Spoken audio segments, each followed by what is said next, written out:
Thank you very much, Sarah, for the introduction, and I hope you said nice things about me.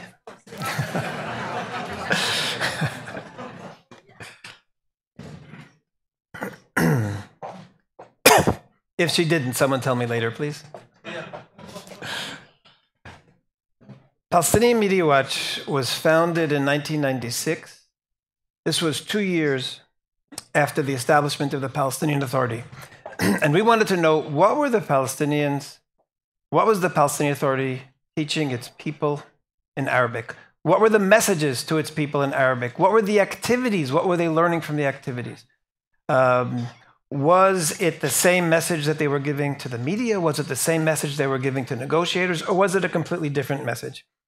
Now, to this goal, we have been studying Palestinian society holistically, looking at all of the sources we can find, including things like sports pages, school books, culture, even crossword puzzles, in order to get a total sense of the messages coming from official Palestinian Authority. I'm not talking about Hamas. I'm not talking about private organizations. I'm talking about the messaging of the people who are supposed to be Israel's peace partners. What is their message to their people? And what we've learned is there are two different worlds. There's the English language message that they say here in The Hague, that they say in Brussels, they say in Washington, and there's an Arabic language world. And what I want to give you today is a little introduction to that Arabic language world. And what are the messages from the Palestinian leadership to the people, with a special focus on what are the messages to Palestinian children. Now, I'm going to start with Palestinian sports because you're probably wondering, what could we be finding in the sports pages of a newspaper that could be significant? And it turns out that because sports is so innocent and so neutral, some of the most important things we're learning even from things like sports. Now, during what the Palestinians call the Intifada, the terror campaign from 2000 to 2005, the Palestinian Authority started naming sporting events after terrorists, especially the terrorists who killed the largest numbers of Israelis. So, for example, in 2003, the Ministry of Education had a football tournament for 14-year-old children, 14-year-old boys, which they named the Abdul Basit Udeh Championship Cup. Who was Abdul Basit Udeh? He was the suicide bomber who blew himself up at the Passover Seder dinner, killing 31 Israelis. So the Ministry of Education felt it was important that he would be seen as a role model for Palestinian children. Now, as bad as it was then, the real problem was that it never stopped. And until today, the Palestinian Authority continues to name sporting events after terrorists. And I want to give you some of the important examples in recent years. This is one from 2016 in March, and the date is very important. This was during another round of terror. The Palestinians called this the knife intifada. They were stabbing people all over Israel, wherever they could. 44 Israelis and some foreign tourists were killed during about a 6-month period. And while this was happening, and while many teenagers, including teenage girls, were involved in this terror, the Palestinian Authority, again, the Ministry of Education, as you see here, decided to have a basketball tournament, which they named the Dalal Mughrabi Cup. Who is Dalal Mughrabi? Dalal Mughrabi led a bus hijacking of this bus in which 37 Israeli civilians were killed. Not only 37 civilians, 12 of them were children. So the Palestinian Authority is naming this basketball tournament after a mass murder of children, and this is for high school girls. And this is while, at the exact same time, that teenagers are running out and attacking and trying to stab Israelis. Now, another example from that same period, and this is probably one of the most shocking. The youngest terrorist during this entire campaign, and by the way, this was one of the things that was unique about this terror campaign in 2015 and 16 is the age of the terrorists. 50% were teenagers or younger, and 10% were under the age of 15. And I don't mean stone throwers. I mean terrorists who took knives. There was a 15-year-old terrorist who went into the home of an Israeli woman, Daphne Meir, stabbed her to death in front of her children. 15-year-old. Well, the youngest terrorist of all was a boy named Ahmed Manasra. Ahmad Nasser was 13 years old, is 13 years old, and he took a knife with him from home. He saw an Israeli in Jerusalem riding home on his bicycle from school, and he knocked him off his bicycle and stabbed him in the neck with his knife. The Israeli was in a coma for 2 weeks. In the end, he survived. But look what the Palestinian Authority did, and you can see this here. Literally just a few weeks later, a month later, the Palestinian Authority already named a sporting event, a football tournament for children, the Ahmed Ben Nasser football tournament. And again, many schools in Ramallah and Al-Bira. This is the Palestinian capital, Ramallah. So again, now, look at the ages of the children getting the Ahmed Ben Nasser tournament cup. They're around the same age, 13, maybe 14. So what happened here is you had a 13-year-old Palestinian stabs and almost murders the 13-year-old Israeli. And a month later, already the schools are telling other 13-year-olds that this is your role model. If you want to be a Palestinian hero, all you have to do, you don't have to work hard in school, you don't have to work hard in sports. All you have to do is stab an Israeli, and you can have a cup named after you. So this is the messaging coming through sports. I'll give you one final example to show you how quick this happens and how all-encompassing this is. Earlier this year, this terrorist whose picture you see over here, his name is Ahmad Jarar.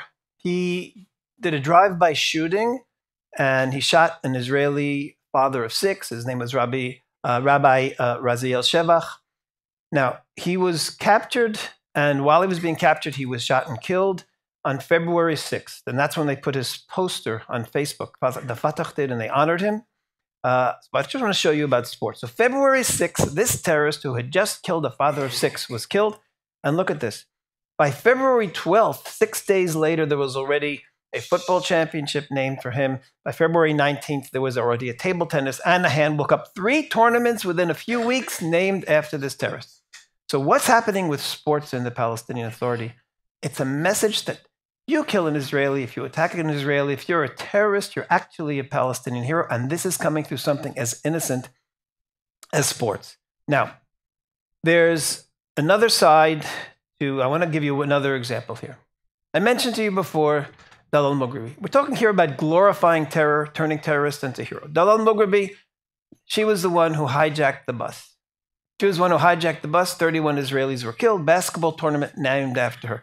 I want to show you what a Palestinian school book that was just published last year writes about Dalal Mughrabi. Now remember, the only thing she did in life that was significant was hijacking this bus with other terrorists and killing 12 children and altogether 37 people.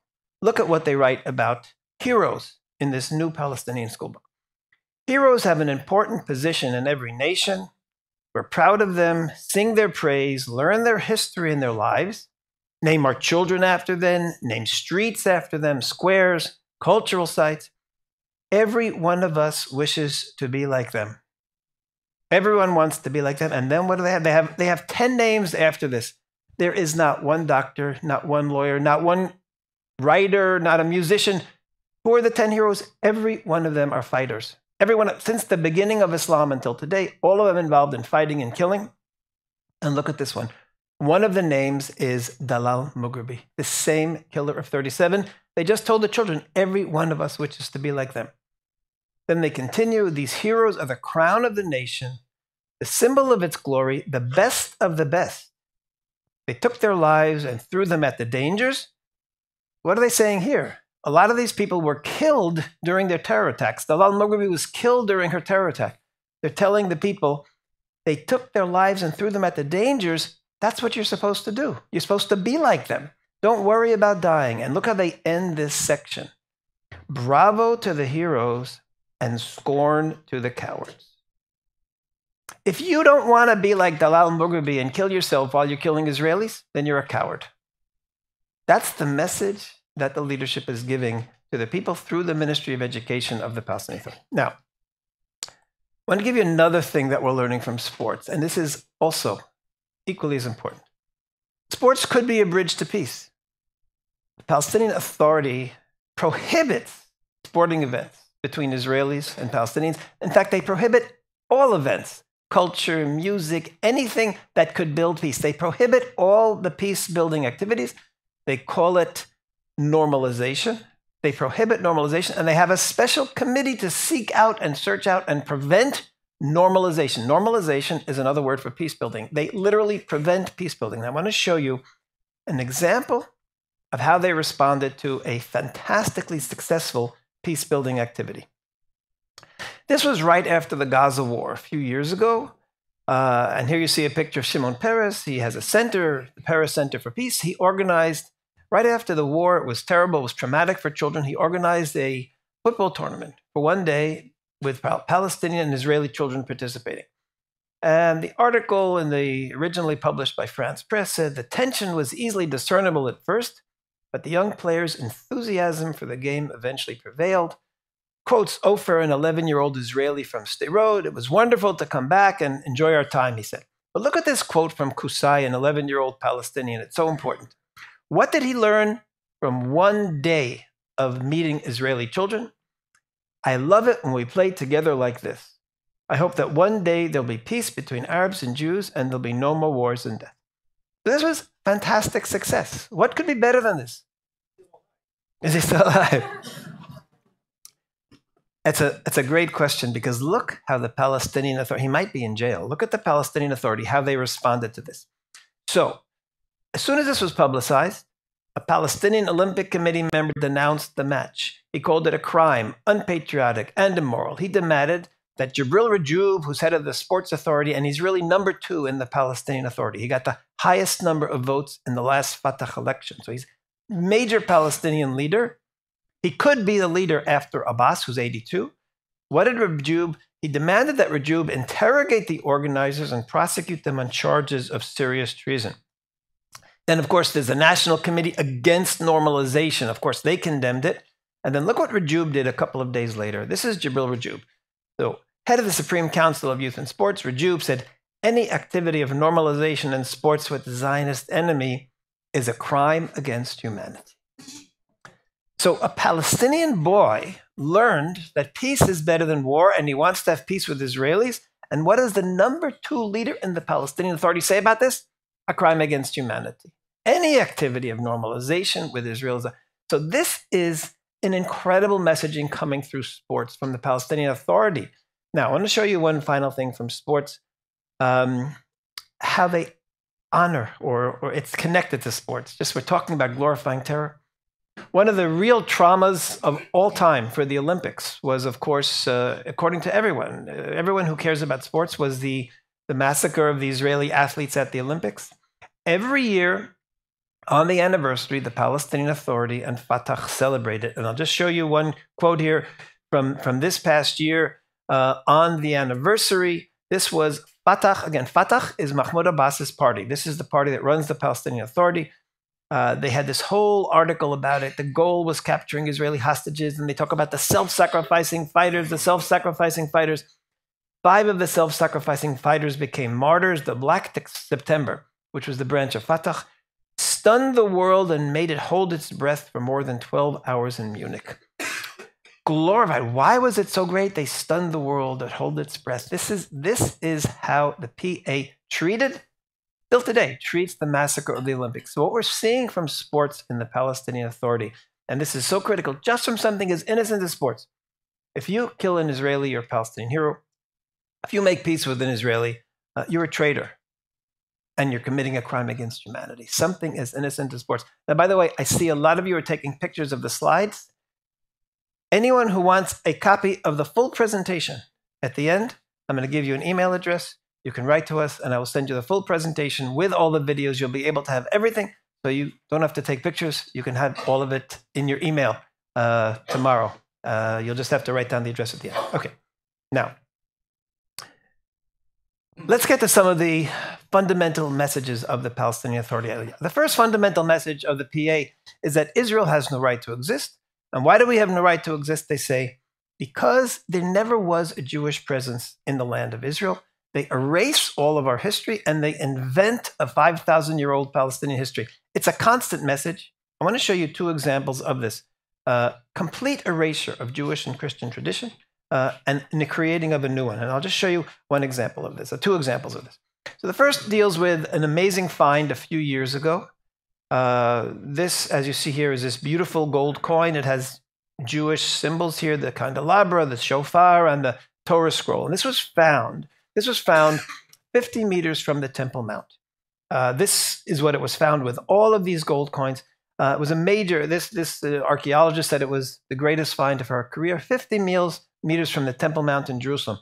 Well, clearly, when you find this with all these Jewish symbols, there was a Jewish presence in Jerusalem. This is in addition to thousands of other finds, but I just want to show you, because this was so special, it got a lot of publicity. So the PA had to come and tell its people it's not true. So look what they did. They had the former prime minister on TV, and listen to what he told his people. Okay. تعلق على موضوع القضية الكنوز اليهودية والعثور عليها بالقرب من حائط البراق ده. أنا أعتبر أن كل هذا تزوير للحقيقة. كل هذا محاولة ادعاء. لم يجدوا شيئا. حفروا تحت المسجد الأقصى لم يجدوا شيئا. لم يجدوا إلا آثارا رومانية وبيزنطية. لم يجدوا إلا آثار قديمة كنعانية خفيفة. لم يجدوا شيئا حجارة. Okay, didn't find anything. So this is the first message. First message is the constant message. There's nothing. The Jewish people never had a history. We get this all the time, and we got it the last few weeks as well. It is a constant message. Jews weren't here. No. But they have to fill in the gap. So what did they do? And I'm going to show you coming from the top. This is Mahmoud Abbas himself. Listen to what he tells his people on TV. And again, this message is also a constant message. روايتنا تقول نحن في هذا البلد قبل سيدنا إبراهيم ولا أقول هذا الكلام أنا وإنما التوراة تقول إن الفلسطينيين بالنص موجودون من قبل إبراهيم. إذا لماذا تنكر علي حقي؟ فهذه الأرض لم تكن يوما بلا شعب، فنحن مغروسون في صخورها وترابها وجبالها منذ بداية الحضارة والكتابة واختراع الأبجدية الكنعانية الفلسطينية. Okay. The invention of the Canaanite Palestinian alphabet. I'm showing you this because this is an example. This is an incredible example of a constant making up of a history by the leadership to their people.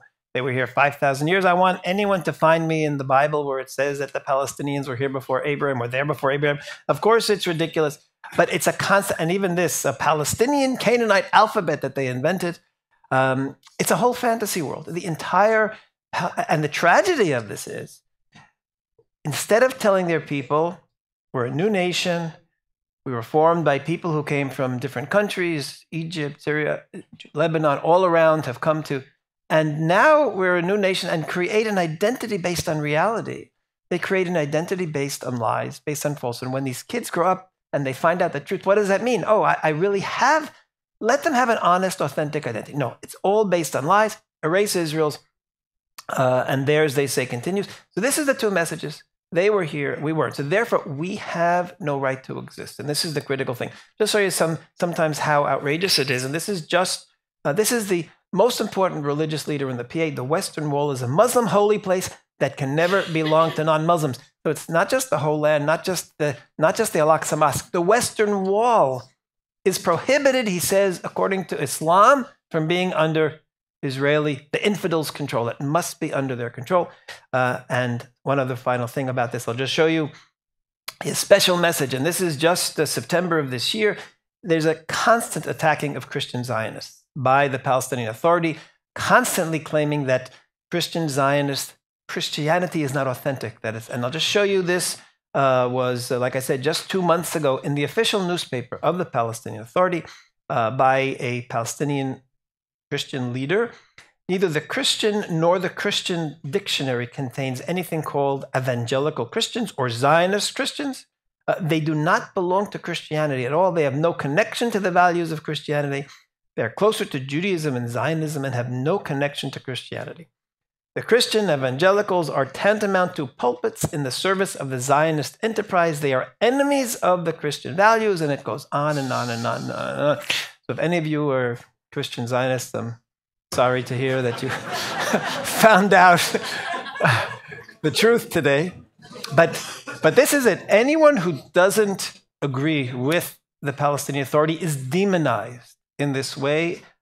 Israel Jews and Christians who support Israel likewise get the same type of demonization. Now, one of the fundamental issues, so the first message I've told you, Israel has no history, no right to exist. But even beyond this, one of the things that we've been following in recent years, the Palestinian Authority has been adopting the Hamas ideology. Now, what do I mean by the Hamas ideology? Hamas, when it was founded in 1988, if you look at their charter, they have a lot of, not only do they talk about destroying Israel, and then for Allah and for Islam, it has to be destroyed. Jews have to be exterminated. All of this is in their charter. They even criticized the PLO. They criticized the PLO for saying that the conflict was about land and not about religion. What's happening now is, as you'll see in the next few moments, the PA is adopting this ideology of Hamas, and I want to show you this in their own words, in their messaging, and especially messaging to children. This is from a children's program, the most important children's program on Palestinian TV. أنا لا أخاف البندقية يا من قتلتم أنبياء الله الأتقياء يا من تربيتم على سفك الدماء يا بني صهيون يا سر البرية يا قرود همجية. Okay, Jews are the most evil among creations, barbaric monkeys, continues wretched pigs. We've had 4 children already on Palestinian TV reciting this identical poem. 4 children on different children's programs, all knowing it by heart. Jews are barbaric monkeys and wretched pigs. Now, what's significant about this? Where does this term come from? Jews being defined as descendants of apes and pigs. Well, it comes from the Quran, but listen to this. Listen to what the Palestinian Authority is doing with this. In the Quran, there are 3 different places where it says that Allah was angry at Jews and he turned them into apes and pigs. It says he was angry at people. One of the times it says they were violating the Sabbath, and we know that they therefore were Jews. Now, there are 2 interpretations in Islam. One's very moderate, one's very problematic. The moderate interpretation said the people who sinned to God were turned into apes and pigs, they got their punishment, they died out, and that was the end of them. There's another interpretation that said those apes and pigs reproduced, and today's Jews are the descendants of those apes and pigs, meaning subhuman. That's the interpretation that the Palestinian Authority is passing on to their kids. And you'll hear it later on in the presentation as well. The term that they use, descendants of apes and pigs, they don't want to mention even the term Jews often. They just talk about descendants of apes and pigs. So that's what's happening here. It's not even a problem so much with Islam, but it's what the Palestinian Authority is choosing from Islam in order to make it seem. Now, I want to go to one of the real big problems in their ideology, their religious ideology. I say getting close to Hamas. The person you're going to hear speaking in a moment is Mahmoud al-Habash.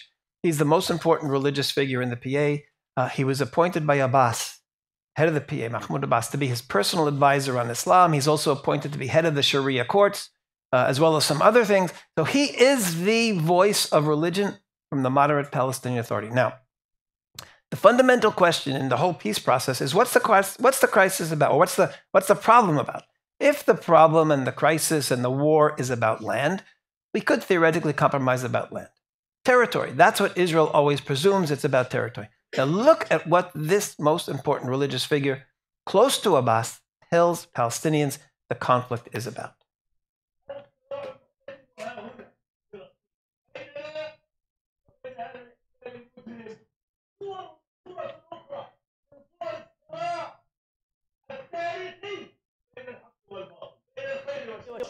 على مدى التاريخ كان هناك صراع بين الخير والشر. الخير يمثله الأنبياء وأتباع الأنبياء، والشر يمثله الأبالسة وأتباع الأبالسة، الشياطين وأتباع الشياطين. ونحن ها هنا لسنا بدعا من الأمر، هو صراع بين حقيقتين، حقيقة الخير وحقيقة الشر، بين مشروعين، مشروع الرحمن ومشروع الشيطان. The conflict is not about the lands of 1967, which they tell the world. It's not about the lands even of 1948, Israel's creation. It's about a whole historical conflict between Islam and the Jews. That's what he's saying. It's between Islam, because the Jews are represented evil, falsehood, Satan. And therefore, Israel is Satan's project. It's not because of what land we have, it's because of who we are. Israel is a problem because we are Satan's project. Satan put us here. In Islam, Satan is the evil force in the world. Satan needs people to do his evil in the world. That's what he's saying. Israel is Satan's project. We are what Satan has chosen to do the evil in the world. I want to show you how they pass this on to children. So this is a poem. I'll show you in a moment how many times we've heard it on official Palestinian Authority TV. صديقتي يارا شو حابة تسمعينا هلا؟ قصيدة باسم التأشيرة. وأن حروبنا كانت لأجل المسجد الأقصى وأن عدونا صهيون شيطان له ذيل. Okay, our enemy Zion is Satan with a tail. Now look how many children we've heard. This child, this boy, this girl, and another two since then. It's regular. In fact, the poet who wrote this poem, an Egyptian poet, came to the Palestinian Authority, recited this poem on stage, and then the Minister of Culture came up and gave him an award, a Palestinian Authority award. So here we see transmission. We hear it as an ideology from the top leader. Transmission to children, and I want to show you the youngest age we've seen this transmitted to, and this is really targeting preschoolers. This is a special program of 28 segments that was run twice by the Palestinian Authority and Fatah during the Ramadan. And I want you to listen to this message, how critical, and imagine preschoolers, the cartoon, imagine preschoolers watching this, and what do you think they are learning from this?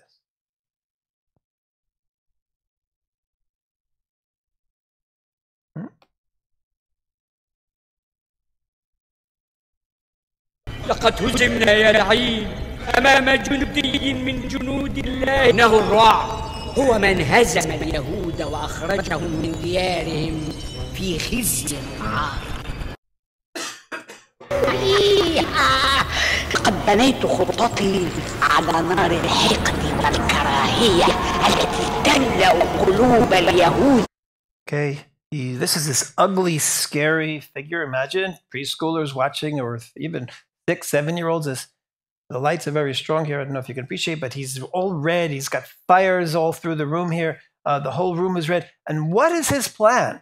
His plan to defeat Muhammad and to stop Islam right at the beginning is based on cooperation with the Jews. This is it. So Jews are working with Satan. That's what children are being taught. Jews work with Satan to try to destroy their prophet Muhammad. You know, the prophet, you can't even draw a picture of Muhammad. If you insult him, it's a capital crime. And here the Jews were actually trying to destroy. This is together with Satan. So this is the message. I want to show you something else here.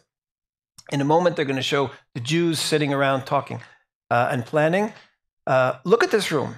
The Satan is red. The room is red. There's fire on all sides. Now in a second, look at the room where the Jews are planning.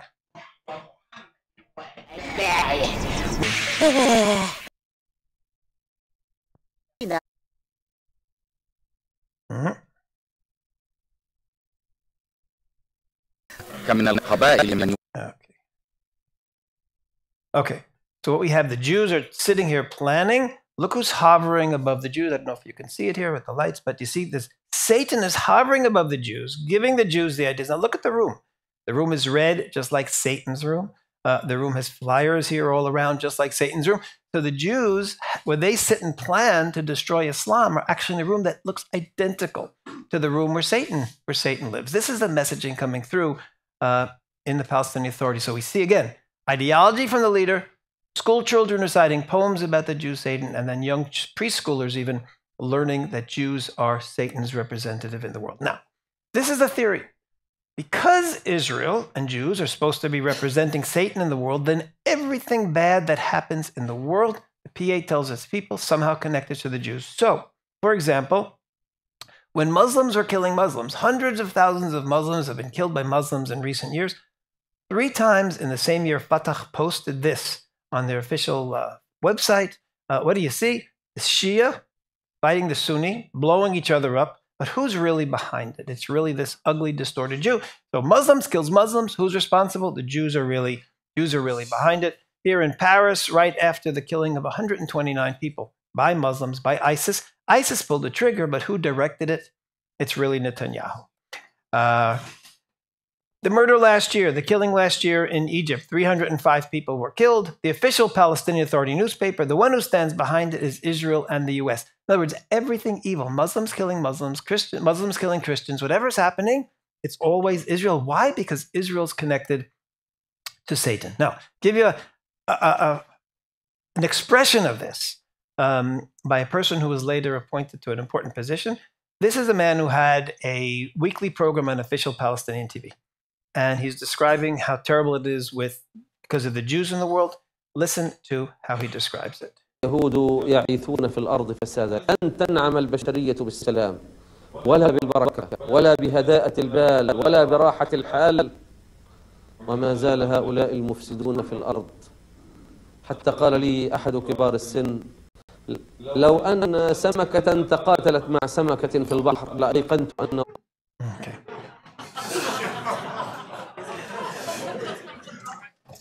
If a fish fights a fish, I'll tell you, we have incredible powers. It seems funny, and originally we thought he was exaggerating, but the more I think about what they're teaching their people all the time, since everything bad comes from Satan, and we are Satan's representative, so even the violence between fish, the violence between people, everything negative in the world, they're saying is coming from the Jews. Now, why is this so important? This person had a weekly program on official Palestinian television where he taught about Islam. That's the first problem. He was constantly spewing anti-Semitism and hatred of Jews just like this. But then I want to show you how the Palestinian Authority responded to this person with all of his hatred. Here you see him sitting with Mahmoud Abbas, head of the PA, who is appointing him to be dean of an entire school system in Gaza. Head of an entire school system. So presenting or spewing out this hatred of Jews isn't something negative. In fact, it's rewarded. He's being moved to an even more important position. This anti-Semitism is constant amongst the Palestinian world. I'm not going to play this one, but just show you some of the words. This is October, a month ago, on official Palestinian TV. The Jews dance and live on the body parts of others. There's no global corruption that they are not behind. Among the Jews, we find nothing but corruption and depravity. The PA will always tell the international community it's not about Jews, it's about land. That's not what they're telling their people on their official and completely controlled, by the way, controlled leadership. Now, because of this, you have to reach an important conclusion. If, as we just heard, every bit of evil that happens in the world is because of the Jews represent Satan, fish fighting, everything is because of the Jews. So what's the solution for humanity? What's the solution? So the solution is the elimination of Jews, the extermination of Jews. And I want to show you this from some Palestinian Authority officials and leaders, because this is the tragic conclusion. It's as bad as it is an ideology. They literally come and they say this. I want to show you the first person. This is the Mufti of the Palestinian Authority, another appointee of Mahmoud Abbas. Notice all these people are appointed by Mahmoud Abbas, all these leaders. And he was at a Fatah celebration a few years ago. Now, listen to what he says the conflict is about. We already heard the conflict is against Satan. Listen to what he says the conflict's about. Also, the person who introduces him is the moderator. Listen to the words of the moderator. Okay.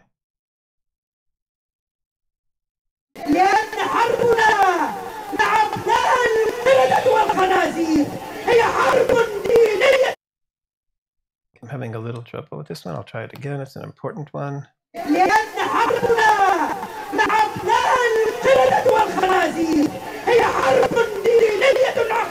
Okay. Our war with the descendants of the apes and pigs, you heard the expression, is a war of religion and faith.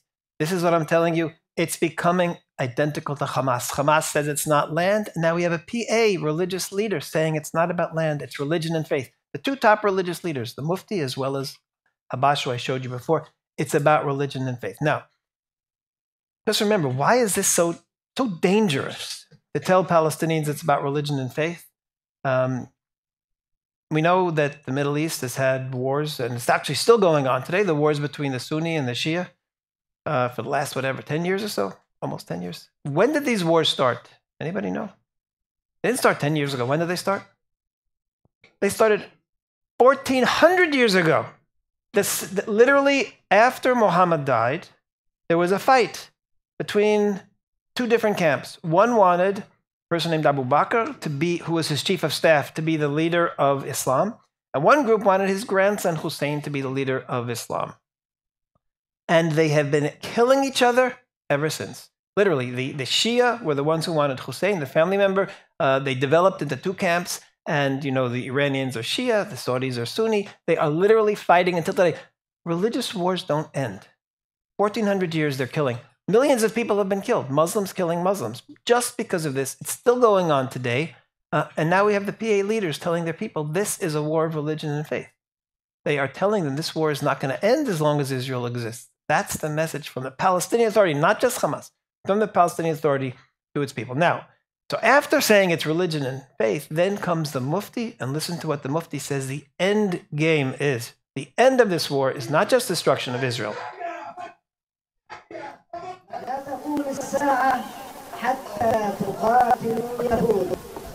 فيختبئ اليهودي وراء الحجر أو الشجر فينادي الحجر أو الشجر يا مسلم يا عبد الله هذا يهودي. Okay, the end of this conflict is the extermination of the Jews.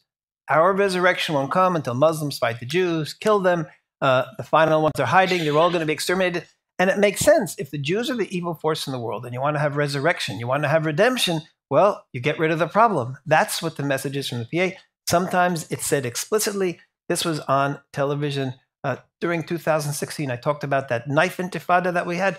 This is the person that they put on TV, and this was his message.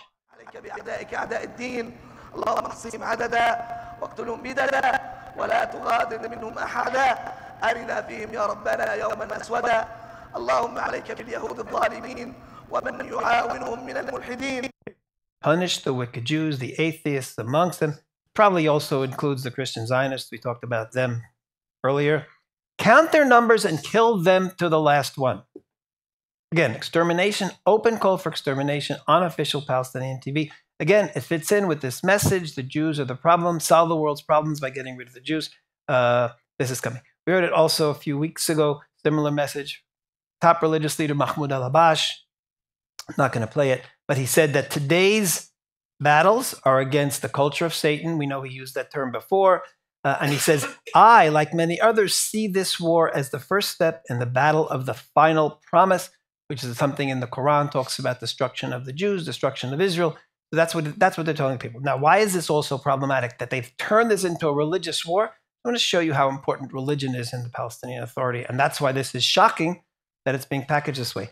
In the Palestinian Authority, 97, this is a poll from just a few months ago, 97.8% of Palestinians consider religion to be an important part of their lives. And 60% want Islamic Sharia for personal status law. But this is 97.8%. The entire Palestinian population thinks religion is important. And the religious leaders are telling them that the end game of the fight with Israel is extermination of the Jews because they're the evil force, because they're Satan's representative. So where do we go from here? If this is the messaging and this is the education that Palestinians are being brought up on, and it's, by the way, this poll is consistent. A few years before, it was 95.6%. It's consistent, always above 95%, the Palestinians. Now, look at this. This was October, a month ago, on PATV. Since the goal of history is the extermination of Jews, Hitler was sent by Allah, literally, on PATV, moderate Palestinian Authority television. They, the Jews, didn't learn from what Nebuchadnezzar, and he's saying that Allah brought all these people to punish the Jews. We didn't learn from what Nebuchadnezzar did. That was the destruction of the first temple. They didn't learn from what Titus did. That was the second temple. They didn't learn from what Hitler did to them. And the kings of Europe and Spain, they didn't learn. In other words, the expulsion from Spain, the things that happened in Europe, everything bad that happened to us was a punishment. All the anti-Semitism that Jews suffered in Europe, expulsion from Spain, killings by Hitler, it was all punishment from Allah that we were supposed to learn from because of our evil ways. We didn't learn. This is the message coming, official Palestinian Authority television, to its people now. That's the message. Jews have to be killed. Now, as soon as we have terror waves, it changes from kill them in theory to kill them in practice. And I want to show you how they present this to their people with a couple of examples of how this is done. So again, going back to 2016, the last active terror wave that we had, PA is interested in having terror. So this is what Fatah put on his Facebook page, literally instructions to kill, but also something else which we'll discuss in a minute. Look at the two messages that are coming here from Fatah to its people.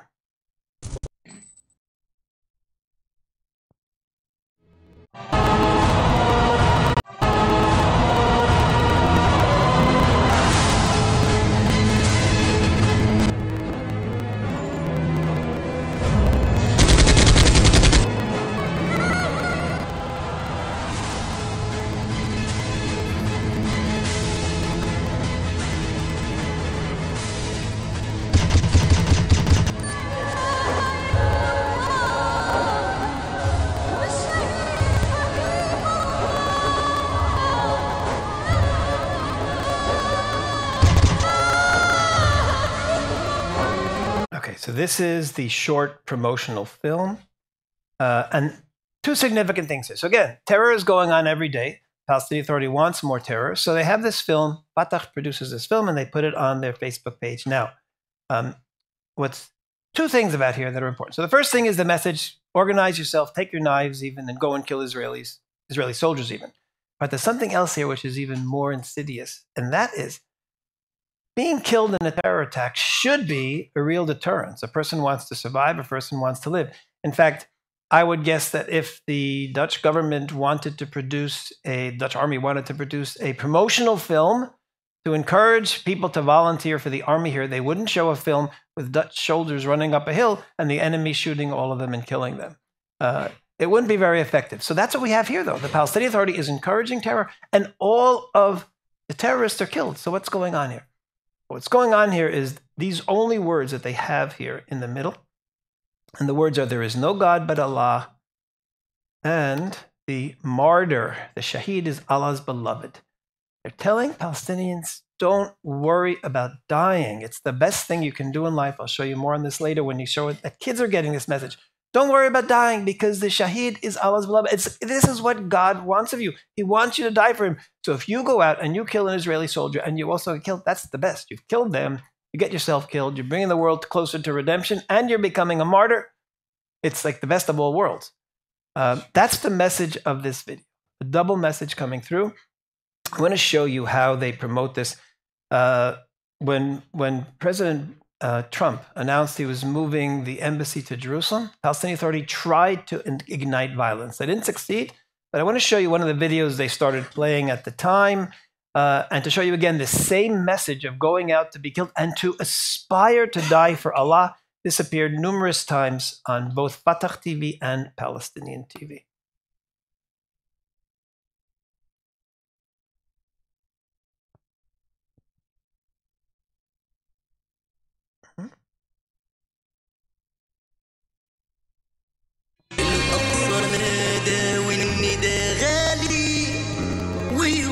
عشان العمر لو غالي يا رب نولنا الشهادة هناك يا رب اوعدنا بنترجاك مليون عريس وعروسة وفرحة كتبوا الكتاب بالدم على الطرحة مليون عريس وعروسة وفرحة Okay, 1 million brides and grooms at the celebration. So first of all, notice this was a political act, moving the embassy to Jerusalem. The Palestinian Authority, which I pointed out, is now turning everything into religious war. This, they said, is for Al-Aqsa. It's not for Al-Aqsa, but Al-Aqsa has called and it's precious. Life is insignificant for its sake. My life is, and then they ask Allah, grant us martyrdom there. Let us die for you in Jerusalem. This is what they're promoting here. And then they show pictures of 2 female suicide bombers. This is Ayat al-Akhwa. She was the youngest female suicide bomber, a 17-year-old girl. That's what they're encouraging their teenagers, literally. Just last year when the embassy was being moved. And then it said also, just to explain what's going on here, 1 million grooms and bride at the celebration. What's that coming from? And that's coming from the Islamic belief that martyrs, male martyrs, go to heaven and marry 72 dark-eyed maidens, virgins of paradise. They actually believe this in the death announcements of terrorists. Very often they write, tomorrow, they don't write tomorrow will be the funeral, they write tomorrow will be the wedding of so-and-so who, whatever he did. So that's what's going on here. This is, again, you're seeing here a music video. They're having music and song to encourage people to want to go out and not just kill, but also to kill themselves. And they're actually begging for it. In the end, the words of the song, filled with desire, they're going to the paradise of the immortals, to the wedding procession with angels that fill Palestine with light. It's incredible wording. But this is the indoctrination, brainwashing, if you like, of the people to want to die. Now, I want to show you probably the worst thing of all. Little kids grow up with this message, literally grow up with this message. And I want to show you this, I say, triple message. The hate, kill, and be killed. Hate, kill, and martyrdom. The hatred you saw before, Jews are monkeys and pigs, enemies of Allah, etc. I want to show you the kill and the martyrdom that kids are receiving. This is from that same important Palestinian program, which I've shown you everything from. It's the most important children's program. Listen to what words they've put in this girl's mouth.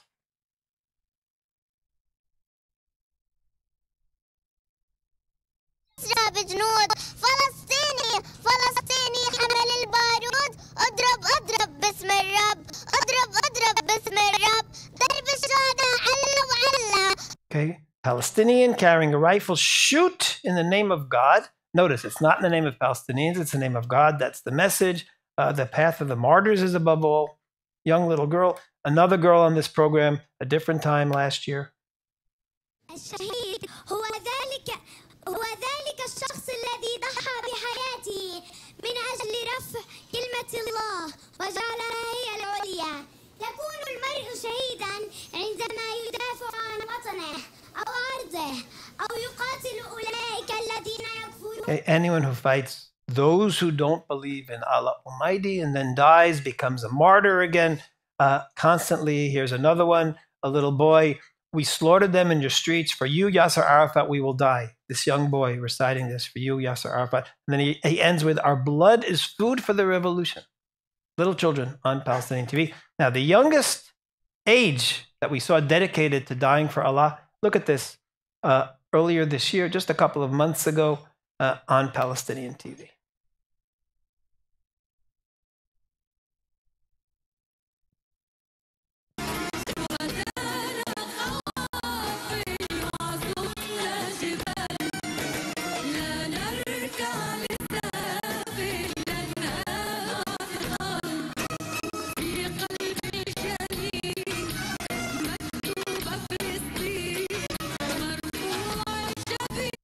A proud martyr in his mother's womb. A proud martyr in his mother's womb. This video is so important for them. We have been seeing this on Palestinian TV, Fatah TV, and hearing it on Palestinian radio. All of them coming out right now. That is a proud mother. Again, so we're seeing it at every age. We're hearing it from the leaders. We're seeing video clips for adults. We're seeing children reciting this. Don't be afraid to die for Allah. That's what he wants for you. And there's a proud martyr in his mother's womb. All of this coming from official sources in the PA. Now, what happens when the children do go out and die? And this is, again, one of the most shocking responses you could possibly imagine. During 2016, remember I mentioned before, 50% of the terrorists were teenagers. And during that year, during 2016, 16 12th graders died in terror attacks attacking Israelis. So they didn't graduate. They were in the last year. They didn't graduate, but all of their classmates graduated. So on the day that the matriculation grades were announced, this is what WAFA is the official Palestinian Authority news agency. So this is what they announced on that day, their official announcement. The day of the publication of the high school matriculation exams is long expectation, etc., etc. And then it gets to those students who died. However, the families of the martyrs and their relatives find themselves proud of the martyrdom that their children achieved with the Creator. This is an achievement. Dying is an achievement with the Creator. 16 succeeded, for death as a martyr is the path to excellence and greatness, and the path of those who know how to reach the great victory. Instead of coming to high school students and say, listen, your 16 classmates, because they were involved in terror, they didn't graduate, they're not going to go to college, they're not going to go to university, they're not going to have a family, not going to have children. No, just the opposite. these are the ones who have the great victory. These are the ones who have the great victory because they died for Allah. This is the official news agency of the PA. So you've got the promotion before the fact, and then after the fact, these people are celebrated because they died for Allah and they didn't live and they didn't have a life. Now, the final things I want to show you, and then maybe we'll even have time for a question or two, and I'll do these quickly. I mentioned before they don't recognize Israel's right to exist. I pointed out that it's a religious war against Jews, but worse yet, or not worse yet, but when they do talk about land, they're not talking about compromise. This is a picture of a Palestinian Authority map from the school books. As you see, all of Israel is under the Palestinian flag. All of the maps in the Palestinian school books not one of them mentions Israel on them. And I want to show you this message that we give, and tomorrow I'll be giving this in Parliament here. We give this to governments around the world, to members of Parliament around the world. It's not a right-wing or a left-wing message. It's a message of poisoning these kids. And politicians on the right and the left, even supporters of the Palestinians, we don't see this as an anti-Palestinian message. We see this as a pro-Palestinian. Anyone who cares about Palestinian people and their children doesn't want those children to have these hate messages. One of those people is Hillary Clinton, and she worked with us a number of times when she was a senator. And I want to show you her words at a press conference we had when she was a senator in 2007. Look how she described Palestinian education. Now, everything up till now has been Arabic. This is Hebrew. This is the Israeli news about this event that we had together in the Senate.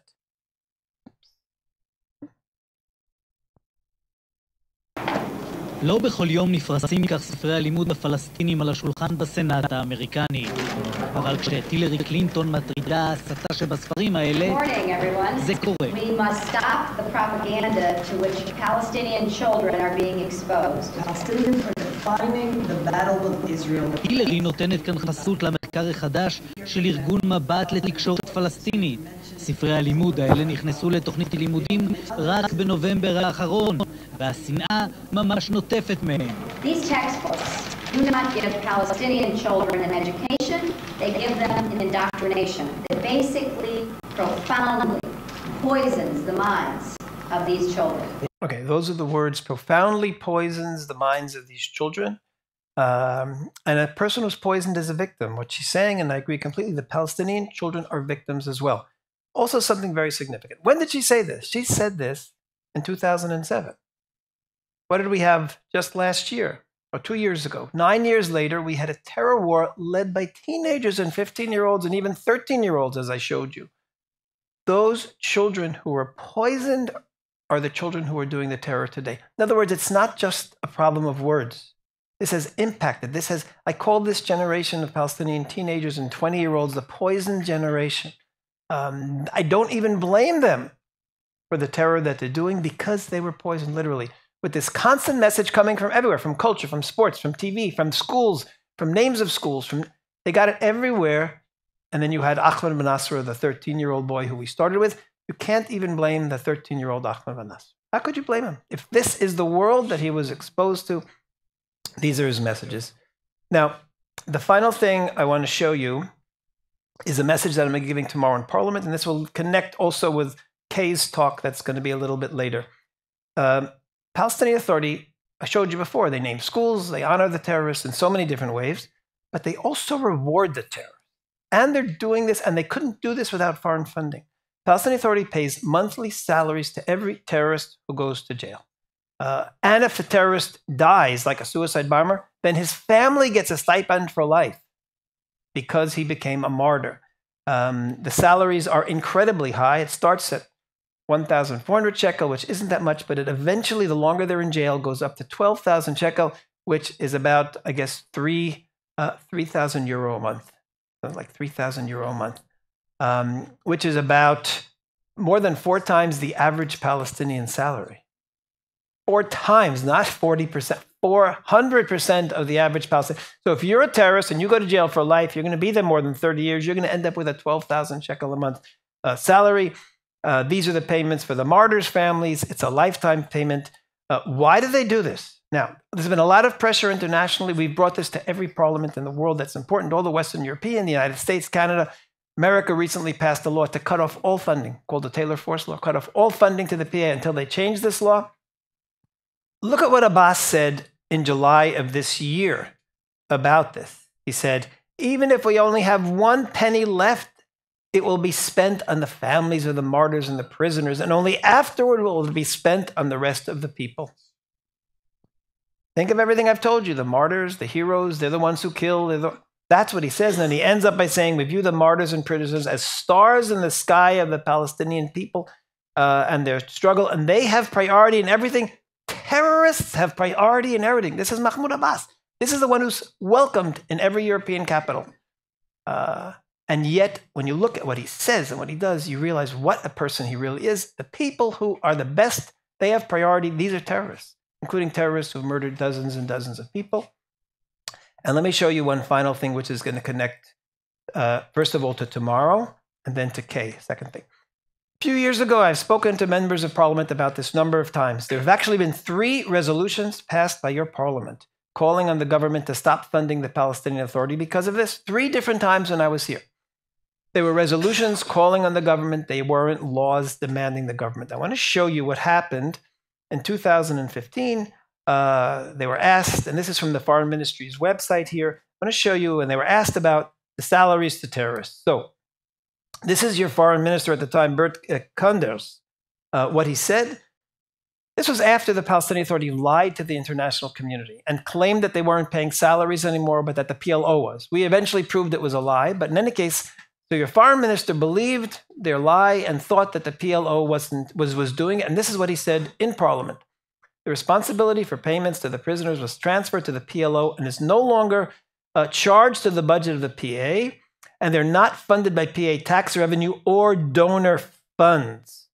PLO pays the costs from their own income, where the cabinet, meaning they have no access. They get it from Arab donors. So this we proved was a complete lie a few years later. Now, what am I saying here?